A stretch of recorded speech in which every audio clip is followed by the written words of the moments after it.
Olá, tudo bem? Seja muito bem-vindo. Esse é o seu lugar de fala. Pô, se você chegou aqui pela busca no YouTube ou por indicação que alguém te indicou, ou você fez lá, acabou assistindo algum corte nosso, no nosso canal de corte, seja muito bem-vindo, tá? Esse é o lugar de fala e se você quiser, já se inscreve no nosso canal. Isso ajuda a gente demais. Pode ter certeza que você vai estar ajudando esse trabalho aí pra frente, tá? Se você também não nos segue no Instagram, segue lá, @lugar de fala. Lá você vê fotos, bastidores, cortes também. Pô, é bem legal, bem bacana, então seja bem-vindo, tá? Eu sou o Rogério Fernandes e nesse papo de hoje eu vou apresentar o nosso convidado que é muito bacana.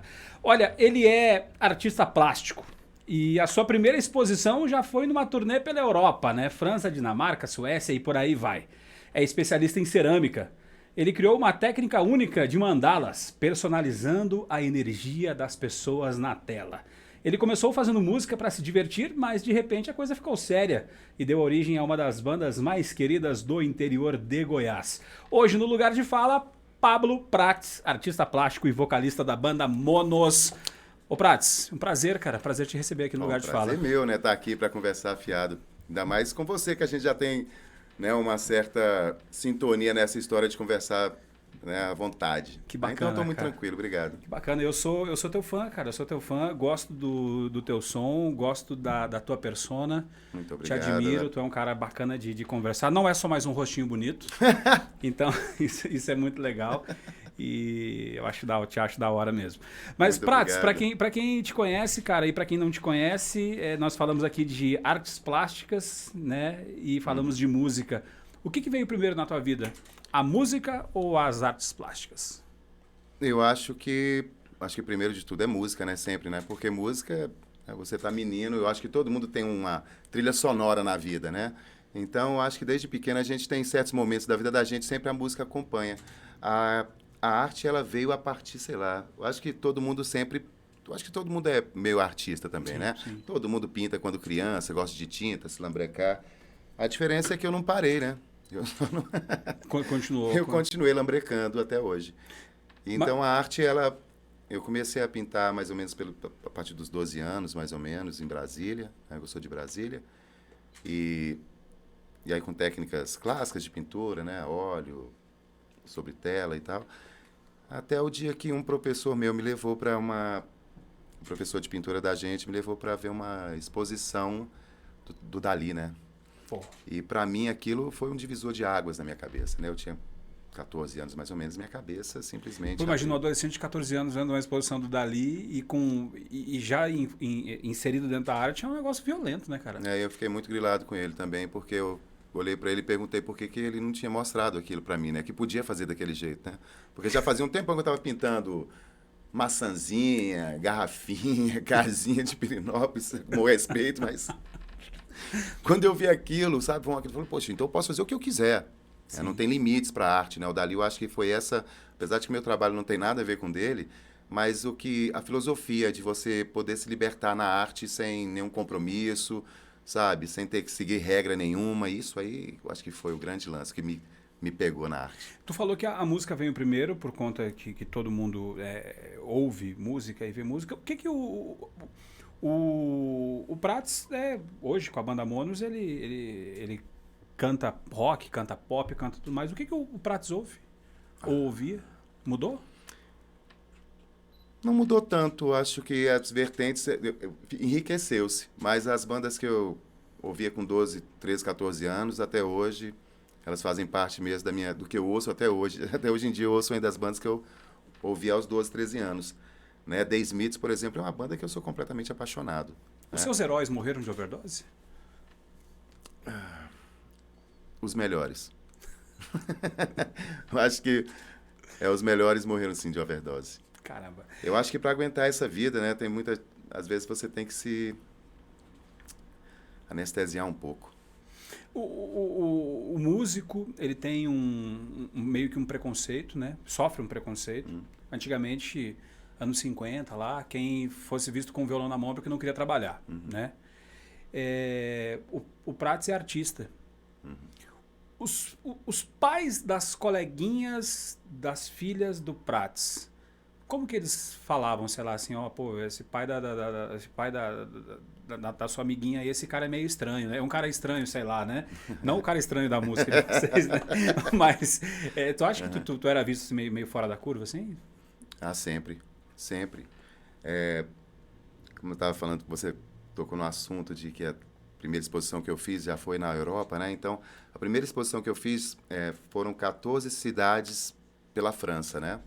Foi a primeira exposição que eu fiz fora. A primeira exposição da minha vida também. Mas até então, minha mãe foi me dar uma carona para me levar até o aeroporto, minha esposa foi comigo e só, né? Porque todo mundo achava que eu era completamente doido. Tem uma coisa muito interessante na minha carreira Tá indo prostituir lá na Europa. e uma coisa muito interessante na minha carreira, que é o que fez com que a minha família, principalmente, assim, ficasse meio chocada com isso, com a história do artista, né? Foi que eu saí de casa com mais ou menos 17 anos, aí fui resolver andar por Goiás para arranjar uma cidade tipo, onde eu gostasse para morar. Acabei indo morar em Porangatu. E logo que eu estava lá, muito animado com Porangatu, 17 anos, cidade linda, né, cara? Porangatu é maravilhoso. Lago Bonito. Lago Bonito, nossa, uma cidade maravilhosa. Então, aí minha mãe me liga e fala, ó, você tem que voltar para Brasília porque você tem que se alistar no Exército. Caramba, cara. Aí eu falei, poxa, mas tá tão bacana aqui, cara, eu voltar para casa agora. Eu fiquei até pensando, poxa, eu voltar lá para casa, os brother meu vai falar, pô, arregou, né? Voltou para casa. E aí, no final das contas, eu acabei fazendo um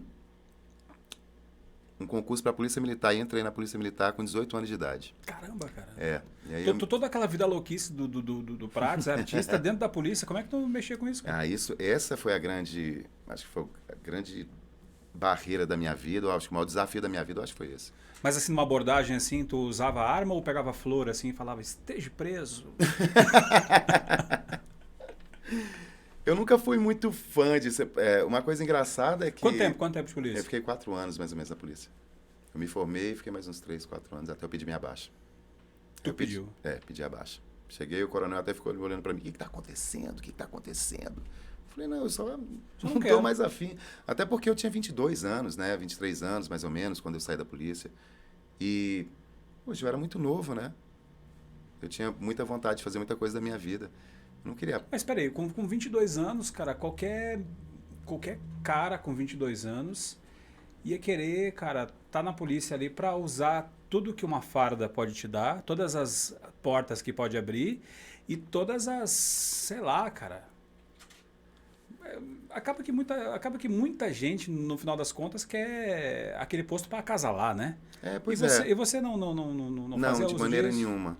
Eu sentia... Para falar a verdade, eu não tinha muita vontade... Eu não falava para meus amigos que eu era policial, né? Eu entrava no quartel, me fardava no quartel, saía, tirava a farda. Eu nunca gostei mesmo de ser policial. Quando eu entrei na polícia, eu era muito novo e eu ainda pensava que a polícia realmente era heróis, né? Que eram heróis somente, que a gente ia defender a população contra o crime, aquela coisa toda. E eu me decepcionei com muitas coisas que eu vi dentro do quartel, né? Então, isso foi uma das razões que me fez sair da polícia também. A gente sabe, não é novidade para ninguém a corrupção dentro dos quartéis. Eu até fico meio... Quem sabe naquela época, né? Hoje pode ter mudado, sobre né? isso, é difícil falar sobre isso, mas na verdade todo mundo sabe que está escancarado, né? Tá aí os filmes Tropa de Elite, para todo mundo ver mais ou menos, é o que rola mesmo, né? Todo mundo sabe. Então eu saí da polícia. E também a polícia para mim ela era mais... ela me privava de várias coisas que eu gostaria de fazer. E esse preconceito eu sentia dentro da polícia, aí sim, né? Ah, poxa, você quer ser artista, você quer ser pintor, você tem que ter andar com arma, tem que comprar. Eu estava querendo comprar, era tinta, né? E os caras estavam querendo comprar munição, eu nunca tive muita... Outra vibe, né? Era outra vibe. E a partir daí, aí sim, quando eu saí da polícia, aí pronto, né? Aí doidou agora, maconheiro, hippie, vai ficar andando agora na BR aí vendendo a sua arte, fazendo... vendendo pulseira de miçanga aí e tal, fazendo Bob Marley de Durepox. Aí, então, foi bem complicado isso. Então, quando eu recebi a primeira vez, que foi uma francesa que viu meu trabalho, foi até meu ateliê, ela viu meu trabalho, e foi mais um casal também que foi até meu ateliê e viu meu trabalho, e eles começaram a me perguntar sobre meu trabalho, e eu fui explicando mais ou menos o que eu fazia. E aí, enquanto eu falava com ela, ela falava um espanhol assim... Isso tu estava indo para Angatu ou já tinha voltado ao Brasil? Eu já tinha voltado, eu já estava em Abadiânia. Ah, entendi.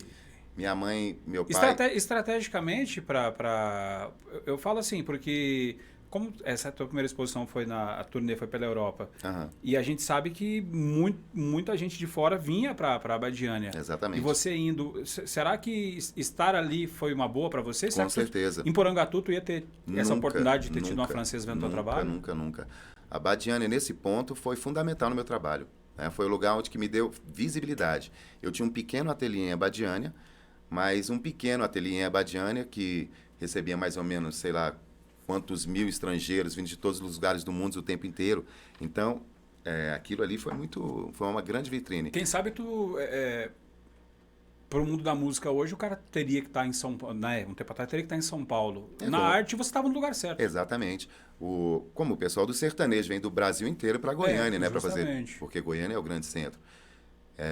E para mim foi muito assustador quando ela me falou porque ela ficou conversando comigo, explicando meu trabalho e o outro casal de franceses anotando tudo que eu falava, né, aquela traduzindo, né, porque eu não falava francês. Aí ela falou assim, eles estão interessados em promover uma exposição para você. Pô, cara, legal. Eu já tremia as pernas todinha. Né? Naquele momento, o Prats ainda não acreditava na sua arte? Eu acho que eu continuava acreditando, sim. Mas eu já estava fazendo um bom tempo que eu estava tomando bastante paulada, né? Então, tipo assim, a arte, o grande lance da arte que eu acho, quando você lê os grandes artistas, a vida deles, você vai entender que a arte, ela te dá tudo. Mas ela te quer completo. Ela te quer inteiro. Às vezes ela acaba com relacionamentos, casamentos, ela acaba com sua vida, com sua saúde. Ela te quer completo. Esse aqui é o grande lance. Mas vamos lá, dentro desse lance da arte, quando eu falo assim, porque tem uma cobrança, né? Dentro da música, isso aí não vai dar dinheiro, isso aí até que o cara arrebenta e estoura, né? Uhum. Quem sabe se não tivesse essa oportunidade naquele momento hoje, o Prats mexeria com arte ainda, com artes plásticas? Com certeza, eu ainda mexo com artes plásticas ainda hoje, né? Então eu continuo pintando, continuo mandando telas para fora, né? Eu trabalho muito pela internet, né? Eu tenho, até pelo caso de ter viajado tanto e ter feito várias exposições no exterior, então eu tenho uma net muito interessante lá fora, né? O pessoal me conhece muito meu trabalho lá fora. Então continua me ligando sempre, mandando e-mail. Eu trabalho muito mais assim. Eu tenho uma dificuldade com essa promoção ainda, por incrível que pareça, de mídias sociais e tal. Eu sou bem coalhada nisso. Minhas filhas ficam até falando para mim o tempo inteiro, papai, que você tem que aprender como é que mexe nesse negócio aí. Aí eu vou falar para você, eu ainda tenho uma certa barreira. E é engraçado porque, geralmente, o artista ele é muito valorizado depois que morre, né? Isso aí. E em vida, e o cara que consegue ter a arte dele valorizada em vida é um bem-aventurado, né? Com certeza. Nós temos o que? Picasso, né? O dos grandes foi Picasso, foi, no caso, Dalí também, né? Que aproveitou muito a vida, né? Esses caras conseguiram, né? Viver a arte. Eu fiquei muito assustado, né? Quando a menina chegou para mim e falou assim, eles estão querendo fazer uma exposição para você em Paris. Caramba, eu falei, meu Deus do céu, eu tô viajando, né? Aí fui falar com a minha esposa, ela não deu muita moral, não, porque a gringaiada também passava lá, o povo é meio doido mesmo, né? Todo mundo, no mundo inteiro é meio doido. E aí, quando foi no outro dia, eles voltaram já com um esquema de como seria a minha exposição em Paris. E eu fiquei muito assustado com aquilo ainda, passei uma semana sem dormir. E aí, de repente, eles foram embora, não me falaram mais nada, e eu fiquei pensando, isso aí não vai dar nada. Sim. Quando ela me ligou de novo uma semana depois e perguntou para mim assim, eu posso, porque como meu trabalho todo é personalizado, minhas telas, né? Eu faço telas, né? Então ela perguntou assim, eu posso pegar algumas encomendas aqui, né? Já para algumas pessoas, porque aí já ajuda também a pagar sua passagem de avião, pagar hotel. Eu falei, pode sim. Que beleza. Aí ela foi e me ligou, uma semana depois de novo ela me liga novamente, 15 dias ela me liga, aliás. E falou assim, eu mandei para o seu e-mail as encomendas, né, do pessoal aqui na França, né, que estão interessadas em ter uma tela sua. Quando eu abri o e-mail, tinha, acho que era 250 telas diferentes, né, pessoas. Eu falei, meu Deus, o que está acontecendo? Aí fiquei muito assim, ela me ligou de novo e falou assim, teve uma pequena diferença agora na sua viagem. Eu falei, ixi, lá vem. Falou, a exposição não vai ser só em Paris. Né? Agora nós já agendamos mais 10 exposições para você ao redor da França. E foi uma coisa louca, né, cara? Então eu passei 2 meses e meio viajando de carro, cidade em cidade, ficando na casa das pessoas que me acolheram muito bem na França. Sou completamente apaixonado por aquele lugar. Então, eu conheço a França, eu posso dizer que eu conheço Paris melhor do que... Eu não moro tanto tempo em Anápolis, eu conheço muito mais Paris que Anápolis para andar na rua, então é muito complicado, eu sou muito apaixonado daquele lugar. Muito grato àquilo, né? Que legal. E tu falastes de corrupção, né? Dentro do meio... Isso que fez até tu sair das forças policiais. É uma das razões. E o fato de tu estar em Abadiânia, a Abadiânia ela entrou pro radar do mundo inteiro quando surgiu lá o médium, o João de Deus. E depois quando surgiu o estuprador, né? João de Deus. A nossa produção apurou que você era dono lá de uma das maiores pousadas de Abadiânia. Minha família, no caso minha mãe, no caso meu pai que construiu a pousada, né? Minha mãe, eu sempre, a gente trabalhava em família, no caso, né? Mas o fato é o seguinte, um pouco antes da queda do João de Deus, vocês fecharam a pousada. Foi coisa mais ou menos uns 2 anos antes. Vocês sabiam da bomba que estava prestes a explodir? Não. Uma grande questão é que essas histórias, algumas dessas histórias, não eram segredo para ninguém. A Abadiânia, todo mundo, né, alguém já tinha falado alguma coisinha ou outra, né? Sempre é um burburinho, né? Mas eu particularmente achei que essas histórias já tinham ficado no passado. Eu pensei assim, bom, nada mais abala o João de Deus, né? Porque se existiu alguma história como essa que está no ar aí, que ninguém fala, porque era tudo muito no silêncio, então nunca houve nenhum tipo de apontamento a ele, né? Algumas pessoas em Abadiânia até mesmo não gostavam muito dele, principalmente do outro lado da cidade, né? Porque era dividida a cidade. Na Abadiânia Velha? Abadiânia, eles não acreditavam muito nisso, um pessoal muito católico, né? Sim. Então, eu achava que não. Eu achava que ele já tinha chegado, eu achava que ele tinha até passado essas barreiras. Tudo que ele tinha feito tinha ficado para trás porque ele era completamente santificado, né? Mas aí tu acha que pode ter um lance aí também de, quem sabe, e tu como vivia da sua arte lá e questão do ramo de pousadas, a cidade girava em torno Com certeza. do João de Deus. Monetariamente, claro. Será que o empresariado da cidade, às vezes, não fez uma vista grossa? Te fala, não, beleza, ele errou aqui, estuprou uma aqui, assediou outra ali, mas vamos deixar quieto, porque senão quebra o meu negócio aqui. Mas essas histórias nunca foram tão escancaradas assim, né? Sempre havia aquele burburinho assim, já falaram que ele uma vez pegou numa menininha. Sim. Vamos dizer alguma coisa assim, né? Mas isso assim, no máximo. Sem provas. No máximo, sem provas nenhuma. Nunca teve ninguém que estivesse realmente falando assim, João de Deus faz isso ali naquele centro. Não, nunca. E quando começou? Tanto que todas as pessoas se surpreenderam. Foram todas as pessoas que se surpreenderam. Pessoas que trabalhavam há anos dentro da casa que nunca tinham ouvido falar sobre isso. Mas quando começou, quando saiu a notícia, as primeiras informações, vocês acharam que ia culminar no que culminou, em inquérito e prisão? No dia que eu vi o programa, na hora a impressão que eu tive foi essa. Que a casa caiu. Foi o que me veio na cabeça na hora. Falei, a casa caiu, com certeza. Isso não vai ficar para trás. Porque, como a questão, né? O número de histórias é absurdo, né? Então, era uma coisa assim que, de qualquer forma, e eu acho que... Bom, que eu trabalho com espiritualidade, muito com entendimento de espiritualidade, né? Decodificação e tradução de energia. E uma coisa que eu aprendi no estudo, principalmente de religiões, né? Eu não sou uma pessoa religiosa, mas até sou um estudioso, me acho um estudioso principalmente de religiões e de simbologia, né? Que é a base do meu trabalho. Então, uma coisa que eu aprendi é que religiosos, né? Médiuns, padres, aí, todos, né? Em geral, gurus, em geral, eles sempre vão cair por 3 motivos, né? Ou é pelo dinheiro, pelo sexo ou é pela vaidade. Essa é a trindade que derruba um religioso, né? Eu acho que desconecta ele, realmente, se existe uma conexão energética desse cara com outro plano, eu acho que se quebra aí. Como tu falou que tu mexe com esse lance dessa questão da energia, tu sentia uma energia ruim nele? Acho que todo mundo não vou dizer que uma... Minha mãe uma vez falou uma coisa muito interessante, que ela falou assim, eu não sei de onde vem a energia. Ela falou assim, não, que existe energia, existe, só não sei de onde vem. Minha mãe sempre falava isso, para não ficar muito nessa história de ficar endeusando, né, nenhum tipo de energia assim, né? Falou assim, que tem energia? Tem. que tem cura? Com certeza tem. Eu vi bastante coisa absurda em Abadiânia. Isso Eu acredito que ele é um médium muito forte. Mas eu acontecia acho, o sobrenatural ali ou era fake? Acontecia, com certeza. Com certeza. Histórias absurdas. Histórias absurdas. Tem eu comigo, particularmente, foi uma das mais impressionantes que eu já vi na minha vida. Eu estava dando aula para uma estrangeira, Anabelle, ela inglesa. Eu estava ensinando ela escultura. E, no caso, ela estava fazendo o busto dela mesma. Ela na cadeira de roda, né?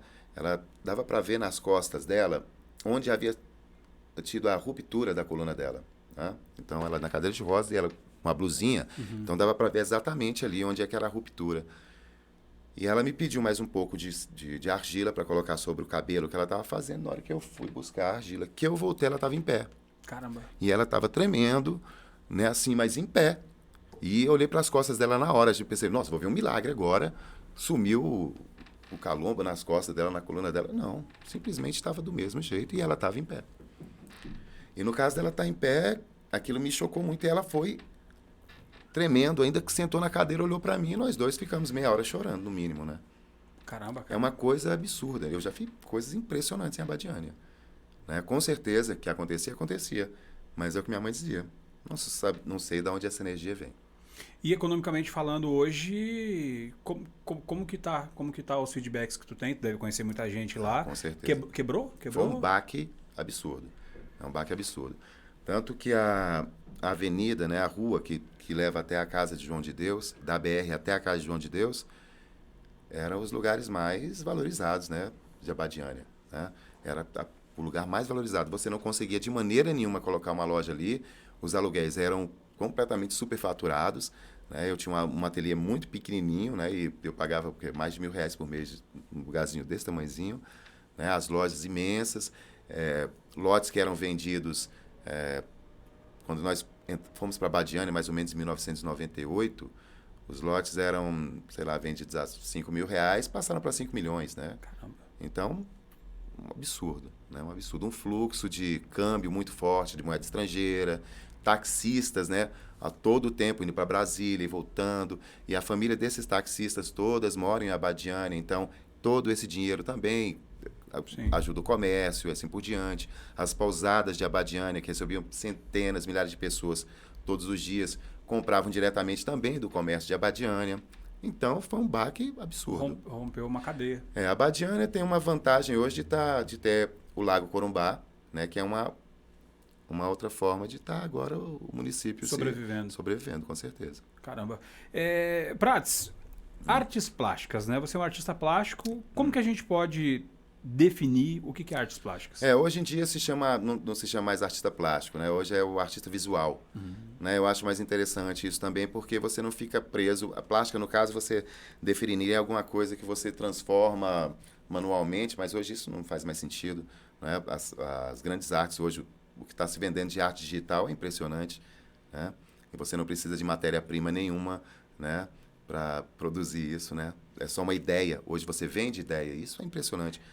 Eu particularmente, no meu caso foi muito interessante porque eu sou apaixonado em cerâmica. Eu cheguei a dar aula para o PET, né? O PET Covite? Aquele programa de reeducação do trabalho infantil, né? Entendi, achei que era o PET Covite. Não, aí então eu dava aula para crianças de pottery, né? Que é aquele que o pessoal só sabe lembrar por causa do Ghost. Aquele negócio que o Ghost faz. Eu falei aqui. Parada de cerâmica. De barro, né? E aí, no caso, eu dei aula de cerâmica há muito tempo e aí me especializei em cerâmica. Fui para Brasília, onde eu fiz uma especialização com um professor chamado John Du Francis, que é um mestre mesmo da cerâmica, da escultura. Cara, um gênio. Ele tem um estúdio, um ateliê no Parkway, setor de mansões de Brasília. É incrível o trabalho dele. E foi ele que me ensinou a escultura, mas eu comecei mesmo foi com pottery, manual, e depois torno, né? E aí por diante apaixonei em cerâmica. E aí, aí quando eu fui para Abadiânia, né, eu voltei a pintar novamente e comecei né, todo mundo era muito curioso lá quanto à religião. E aí eram tantas denominações religiosas diferentes, né, o tempo inteiro. Então, lá em Abadiânia, tanto você tinha a casa de Dom Inácio, na mesma rua você tinha a tribo Funiô, né, que também faziam seus rituais, e também um centro do Ayahuasca também, Sim, né? sim. Então No Hare Krishna. Então o centro Hare Krishna, um centro budista também, na rua também tem um centro budista. Então eram influências maravilhosas. E ao invés de ficar me perguntando qual seria a melhor, qual é a certa, qual seria a correta, eu usei todas elas para poder compor meu trabalho, né? Então, por exemplo, da astrologia, da numerologia, da simbologia, tudo isso um pouco de cada religião, entendimento energético, chakras, né? O que normalmente eu faço é, por exemplo, para pintar uma tela para alguém, eu preciso do nome e a data de nascimento dela, pelo menos, porque o que a gente chama de nome, que algumas pessoas, por exemplo, chamam de apelido, algumas pessoas não gostam de ser chamadas por aquele nome específico, foram batizadas, mas aí o que a gente chama de apelidos é um nome vibracional. É por aquele pelo qual você se reconhece, né? E que gosta que as pessoas te chamem, porque você se reconhece assim. Então eu pego o nome, vou usar numerologia, aí eu vou transformar cada letra do nome num número, depois cada número na sua cor, usando a escala cromática. Cada número também vai se transformar numa forma correspondente, como acontece com 3, vira um triângulo, 4, quadrado e assim por diante. Então, do signo eu vou tirar planetas, elementos complementares, signos opostos. E então, do estudo de chakras, a gente vai ver vamos determinar através de cromoterapia qual é o seu chakra dominante, o seu chakra complementar, o tipo de energia que você flui, né? Qual o elemento mesmo que vai te trazer paz e qual te dá força, e assim por diante. Dentro dessa questão de energias, né? Já aconteceu de tu ver, tipo assim, fazendo um estudo ali para fazer um trabalho pro cara por encomenda, de ver que o cara tinha uma energia ruim mesmo, assim, que o trabalho não ficou legal por conta da energia do cara? Muito. Isso acontece muito. O lance da mandala, eu já cheguei a produzir mais de 1.000 por ano, né? Então, acontecia assim, porque mesmo quando as informações são completamente díspares, eu vou tentar achar um ponto de atração ou de equilíbrio dessas informações. Então, a mandala é para ser graficamente um mapa para realinhamento da sua energia, ok? Então, ela vai procurar, mesmo onde estão as suas falhas, né? Então, eu vejo onde estão os pontos fracos e dentro da mandala nós vamos produzir exatamente os pontos, né, opostos a isso, né? Os que estão faltando, talvez, as pequenas lacunas da sua energia. Então, mas acontece de informações, às vezes, são tão díspares que é bem complicado. Com mandalas pessoais nunca me aconteceu muito isso, mas com mandalas de casal acontecia muito.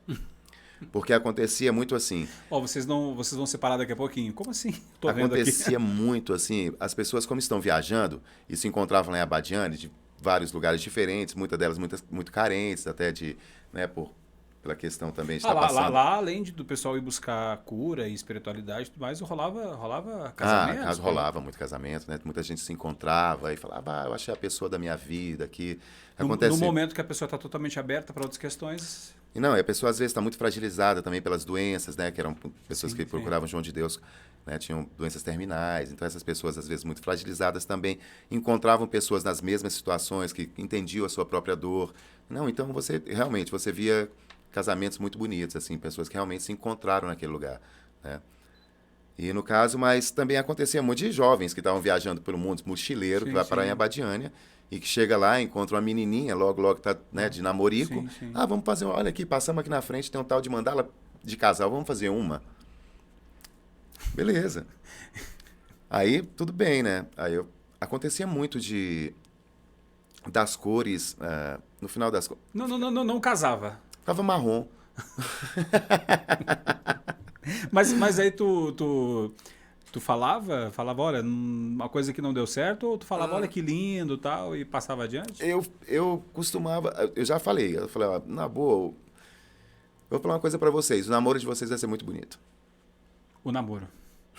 Porque não mentiu, né? O namoro é muito bonito, mas não vai... Porque não dá pra você falar nada negativo, né? Pra um casal que é apaixonado e tudo mais, que tá procurando, né? O que eu fazia era uma representação gráfica do momento deles, né? E o momento é muito bonito, né? E não interessa se eles vão ficar para sempre, mas o momento que eles estavam ali apaixonados, uma representação gráfica desse momento, com certeza vale a pena. Eu não vou lembrar quem é o compositor, mas eu lembro do Netinho falando, né? Que seja eterno enquanto dure esse amor e que dure para sempre, né? Exatamente. Pô, que legal, cara. Tá certo, você fez o seu papel ali. Agora, falando de música, Prates, Banda Monos, né? Como que surgiu a Banda Monos? Como que é para você? Vocês estouraram referência do rock, do pop, muito mesmo obrigado. Estando em terras de um sertanejo tão forte. Como que é esse lance para vocês? A banda... Bom, eu sempre fui apaixonado por música. Aí quando eu fui morar no bairro de Lourdes, aí eu encontrei o Alex Cabeça desde o começo, ele tá comigo até hoje, que é o baterista da nossa banda. Vou dar um salve aí pra galera aí, Alex Cabeça, o Romulo, sensacional guitarrista, o JC, que eu acho que é a maior referência também de baixo aqui. Né? Os caras são maravilhosos, geniais. E o Fernandinho, que hoje não vai estar com a gente, mas um beijo pra você, Fernandinho. Então, mas o Cabeça tá comigo desde o começo. Então, nós montamos uma pequena banda e o nome da banda era Bloods, né? No caso, Bloods. Bloods. Bloods. Bloods. É o que tá no ônibus. Né? Exatamente, é porque... A Anitta não tem o From Hill, né? As pessoas... Não, e todo mundo que me perguntava sobre isso, e era um nome complicado, porque exatamente esse que é o problema. Como Bloods? Como Bloods? E o que é isso? É inglês? Falou, não, cara, isso é porque a gente é lá do bairro de Lourdes. Aí... Da hora, velho. Era muito interessante. Não, depois... inclusive, todo bairro, toda cidade tem um bairro chamado Garagem, um bairro chamado Recolhe ou um bairro chamado Terminal. Que é o que está escrito nos ônibus. Né? No Brasil inteiro vão ter um ônibus escrito Garagem, Terminal e Recolhe. E Bloods ficou da hora. Bloods. Aí, o interessante é que quando as pessoas entendiam o porquê do nome, nunca mais esqueciam, né? Aí pronto, você já começa a falar na hora. Mas era muito complicado para a divulgação. Não foi só uma viagem, né? Da cabeça de vocês. Elas tinham um porquê, né? Tinha. Todo mundo do bairro de Lourdes. A gente realmente era uma representação nossa mesmo, né?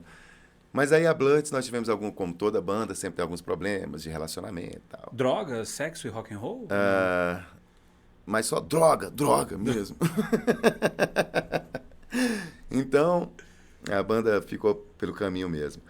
E depois tinha uma banda que eu tenho até que agradecer a um outro amigo nosso, o Thiago, que ele me convidou para cantar com ele numa banda que chamava The Rodway aqui em Anápolis. The Rodway. Então, eu fui cantar com eles e tal, não sei o quê, porque ele estava indo para o Rio Grande do Sul, porque ele tinha ganhado uma bolsa do CNPq. Então, ele ia para o Rio Grande do Sul, então eu fiquei para assumir o vocal. E o Cabeça tocava nessa banda na época. Aí o Cabeça me convidou, eles me convidaram. E aí, assim que eu me adonei da banda, tomou posse. Eu achei que eu não queria passar pelo mesmo problema que eu passei com a Bloods, no caso, né? Então eu queria... Que problemas que tiveram na Bloods? É o problema, principalmente, eu tô falando do problema de comunicação. Sim. Problema de comunicação, da gente não conseguir, das pessoas não conseguirem falar o nome da banda. Falei, isso aí eu tenho que tirar primeiro. Esse eu não quero passar por isso mais. Sim. Então, aí foi pensando nisso. A gente se cumprimentava dentro do estúdio, a gente sempre se cumprimentava se chamando um ao outro de macaco, né? E aí, macaco, como é que tá? Macaco, bom dia, macaco. A gente sempre se cumprimentou assim. E aí, a partir daí, foi que eu... que veio essa estala. Falou, bom, Monos é um nome interessante. Nós temos o Mono Carvoeiro aqui no Brasil, um macaco que eu acho lindo. Aí ainda fica essa brincadeira entre mono e estéreo, né? Sim, justamente. E aí eu falei, pronto, então pronto. E um nome muito fácil de falar.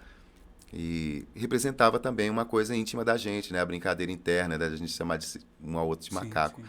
Tanto que os nossos amigos, nós batizamos cada um de macaco, né? São os macacos. E a galera que nós curte... Nós temos a Irmandade Monos por causa disso. A galera que curte, né? O som também manda um salve, macacos e tal. Isso é legal. É bacana. Legal. E assim, é lógico, né? Que passando por cima da geração dos mimimis, né? Porque hoje, dependendo da situação... E que bom que tem maturidade na galera para entender que é uma brincadeira, né? Um carinho, né? Com certeza. Porque se chega alguém de fora e ouve alguém chamando o outro de macaco, já quer sair cancelando o Mas eu achei muito interessante. Vocês passam por isso? Não. Nunca passamos por isso. Eu acho que eu deixo isso bem claro, porque eu acho que é todo mundo macaco. Eu acho que todo mundo é macaco. Eu acho não, eu tenho certeza. Isso é uma coisa que é ciência. Nós somos primatas, nós somos macacos. Agora, querer falar que um macaco assim ou um macaco assado é melhor do que o outro, isso é que eu acho uma besteira. Que o macaco dos Estados Unidos é melhor que o macaco que o macaco da... Não, pois é. Mas é todo mundo macaco, não é? Independente da cor, dos olhos, da pele, do pelo, né, do macaco, todo mundo é macaco. Se a gente começasse a entender isso, que raça é só uma, raça é humana, e que nós somos macacos, né, que viramos essa tal de raça humana, isso, se a gente começasse por aí, a gente já ia começar bem, né? Já melhora bastante. Todos macacos, mas uns mais bonitos que os outros. Mas tem até aquela... O Neymar já tinha falado sobre isso, né? Que somos todos macacos, não é? Que ela tinha hashtag. Sim. Né? Por causa daquele jogador, da banana do Daniel Alves. Exatamente. Lá, né? Então, eu fiquei com aquilo na cabeça e eu concordei com ele imediatamente. Falei, exatamente. Somos todos macacos, cara. Então, eu gosto muito disso. Eu acho que se a gente pudesse se nivelar, né, por isso aí, parar de cada um achar que é melhor do que o outro, e a gente começar a baixar um pouco mais a bola, a gente consegue conversar melhor. Não, a conversa flui melhor. Prates, falando de música, se nesse momento tu pudesse cantar uma música para o mundo inteiro ouvir, ela vai chegar para grande parte do mundo, porque, né, com essa parada de internet, agora a parada chega, né, e tu já teve lá pela Europa, tudo mais. Qual seria? Faz um trechinho dela aí, a capela pra gente.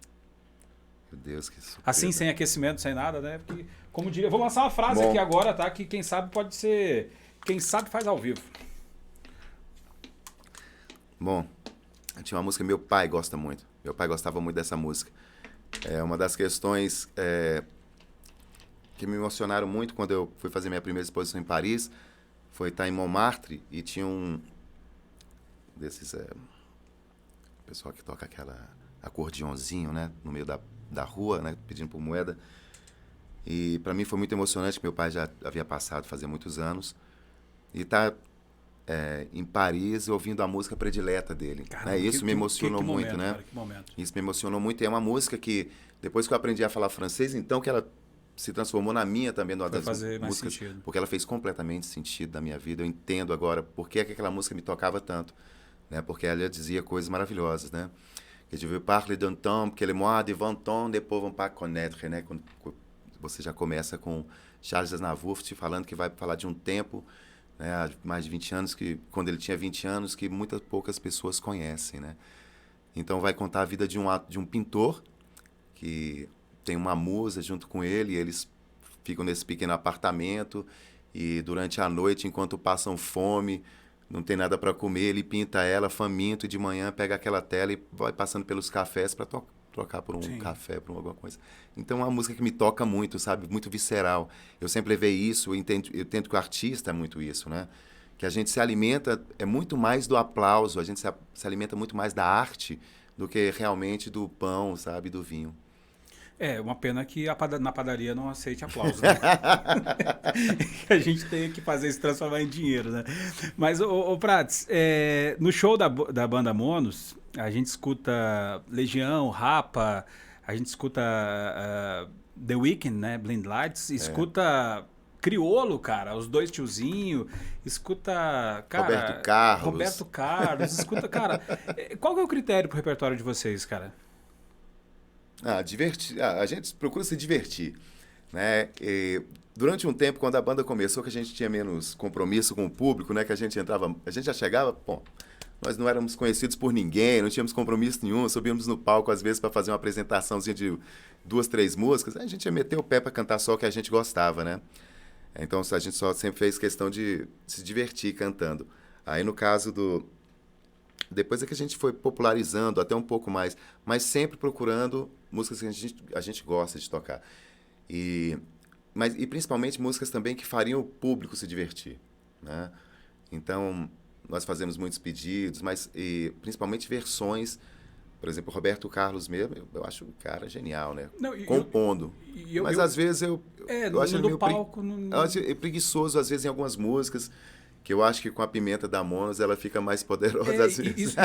Isso que eu ia te falar, porque o cover é uma reprodução do que você ouviu. Uhum. A Monos, ela consegue fazer versões, cara. Então, assim, canta Roberto Carlos, canta Legião, canta... Pô, Soldados do Legião, eu gosto mais de Soldados na versão da Monos do que na versão... Não, é sério, cara. Muito obrigado. Porque é sério, porque a pegada é diferente, cara, sabe? Então, a própria música do Criolo, né, cara, você sabe disso, cara. Quando vocês vão lá no outro lance que eu tenho, né, cara, no rádio, né, que eu trabalho no rádio, inclusive um abraço pessoal aqui da Rádio 96 FM lá, eu me divirto pra caramba, velho, pra caramba. Por quê? Porque o som da Monos tem uma personalidade, uma cara, e o legal, cara, é porque vocês conseguem trazer a musicalidade de vocês, trazendo o que é comercial também, trazendo o que a galera quer ouvir e o que se enquadra dentro do rádio, por exemplo, cara. Isso é uma equação bem difícil de conseguir ter, cara. E vocês conseguem. É interessante que nós não temos preconceito musical, não é? Já tocamos Luiz Gonzaga, né? Eu sempre procuro assim compositores interessantes. as músicas que eu gosto mesmo, então vai acabar caindo Nação Zumbi, muita coisa assim Sim. dentro do meu trabalho. E o teu timbre lembra muito do Falcão também? É essa facilidade, eu tenho um timbre parecido, eu acho, né? E acaba tendo uma fase. A banda, nossa banda mesmo tocou Rapa muito por causa disso. Porque eu tenho uma certa facilidade, Sim. né? Eu tenho até mandar um beijo aqui pro meu sobrinho, que ele vai ficar triste no dia que ele descobrir que aquele rapaz que canta na rádio não sou eu, Ah, é? porque ele acha que sou eu. Né? Ele falou, ó, Ouvindo o Rapa, ele aí acha que ele falou, ó, o tio Pablo. O tio Pablo. Né? E eu, tio Pablo. Então, ele pensa que sou eu, né? E aí, quando ele vai ficar bem decepcionado com isso. Revelamos um segredo. E a próxima, tá? Como é que é o nome dele? Como é que é o nome do sobrinho? É Bom, primeiro um beijo pra Olivia, que tá morrendo de saudade de mim. E o Ícaro é o meu sobrinho. Ah, tá. Ícaro, deixa eu falar pra você, tá? Quem canta lá não é o tio Prates e Papai Noel não existe, tá? Pronto, Meu Deus. Acabamos Meu Deus do acabamos céu. com a infância Coitada de da uma Olivia. Agora, Prates, nas andanças fora do Brasil, você teve contato com alguns idiomas aí, né? Você já passou por situações complicadas fora do Brasil, cara? Ah, De engraçadíssimo. língua. Horríveis. Bom, a segunda vez que eu fui para a França, meu francês, eu estava começando a falar francês, né? Então aí eu já estava tentando me comunicar né, no aeroporto, na gare, então tentar me E comunicar. nessa época não tinha o Google Tradutor, o celular, essas coisas, ou já tinha facilidade? Não tinha não. Não tinha não. Aí, então, eu lembro que eu estava com muita sede quando eu cheguei na Gare de Lyon, que é onde os trens, os metrô e tal. Então eu estava com muita sede. E por falar algumas línguas também, e conhecer um pouco, a gente sabe falar um pouco de espanhol, Sim. um pouquinho aqui no Brasil, cada um sabe falar um pouquinho de espanhol. E eu comecei a fazer correlação também. Portunhol? Até o inglês, puxava algumas palavras para entender que as palavras costumam ser bastante se repetirem às vezes nas línguas, né? Como banana, por exemplo. Mas aí no caso, estava com muita sede, cheguei e tinha olhado lá e estava escrito assim, né? Que é água, né? Mas só que se escreve EAUX.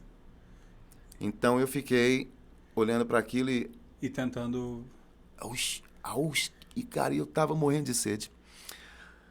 Aí, de repente, que a minha marchana chegou e já tava esperando ela chegou e falou, o que foi que você tá aí? Eu falei, eu tô tentando falar aquilo, né? EAUX, ELX. Como é que eu falo isso? Ela é O.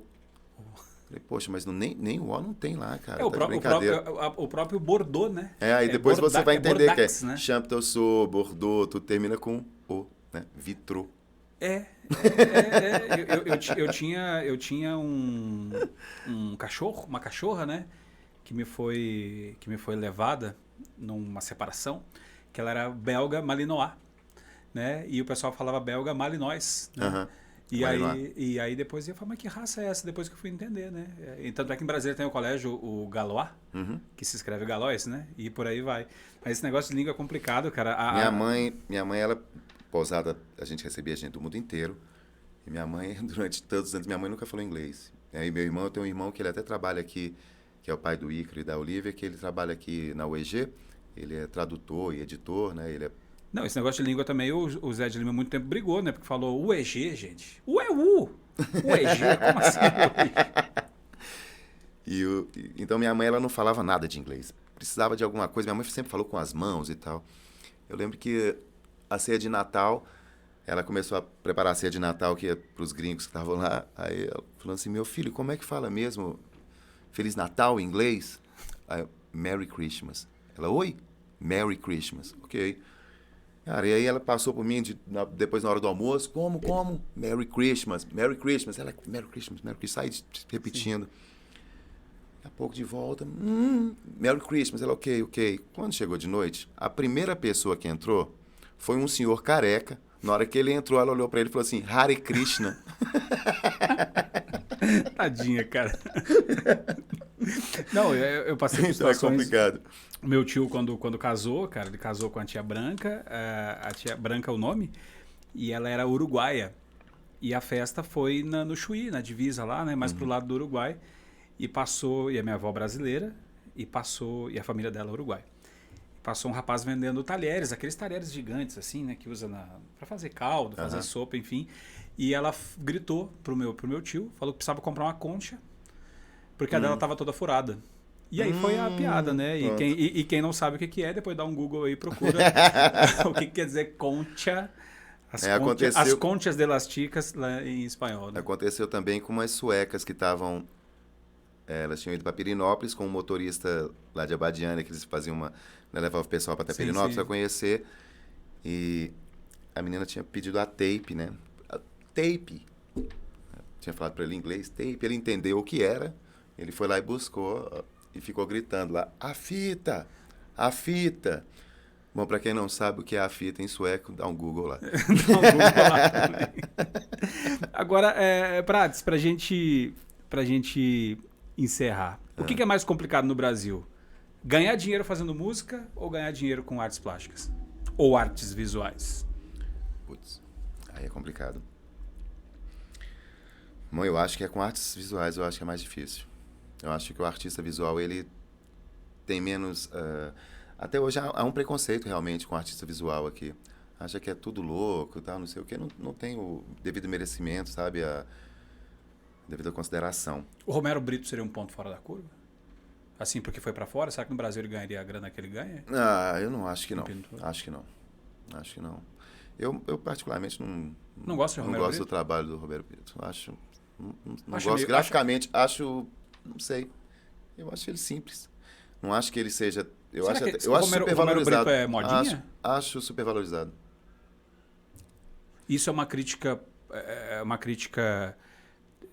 às vezes por ele ter caído nas graças de pessoas que pagam muito pela arte dele, ou porque, sei lá, o trabalho dele é pobre mesmo?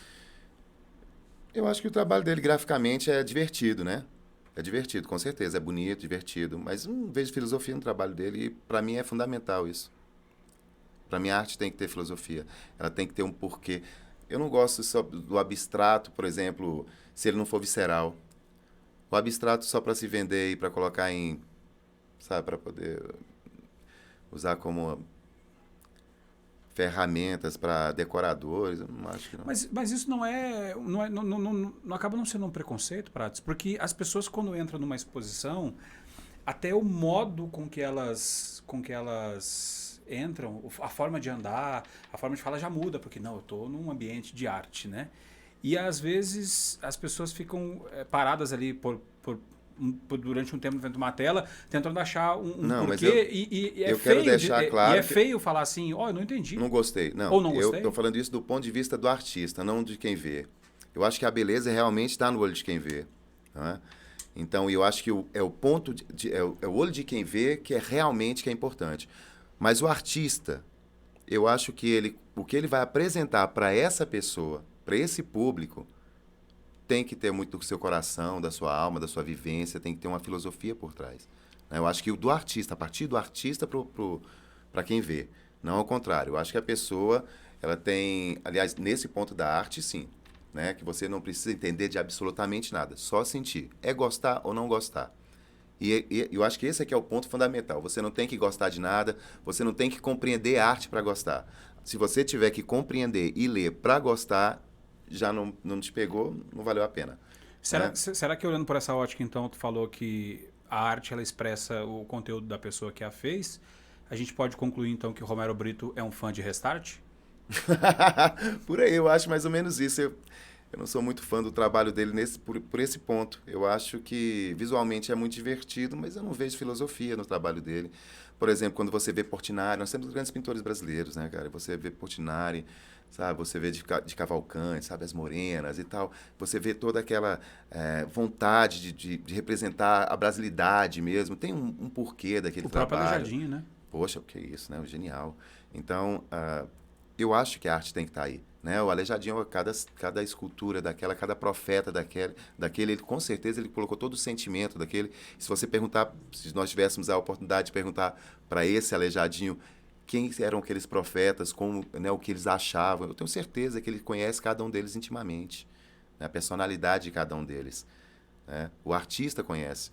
Né? Eu, quando for lá só para ver, eu posso olhar, não gostei desse.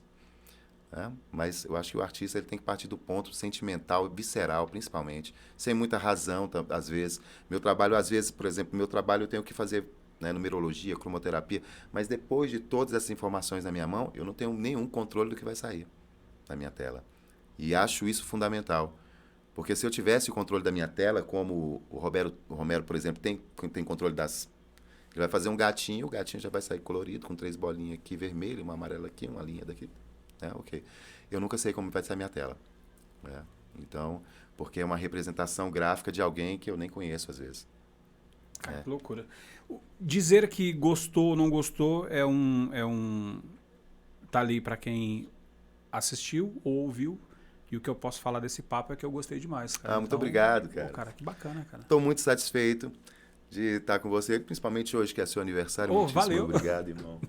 Eu sou seu fã, né? Eu sempre te ouço, eu gosto muito das suas opiniões. Eu acho que você é um dos caras mais inteligentes que temos aqui em Anápolis na comunicação, por esse bom humor.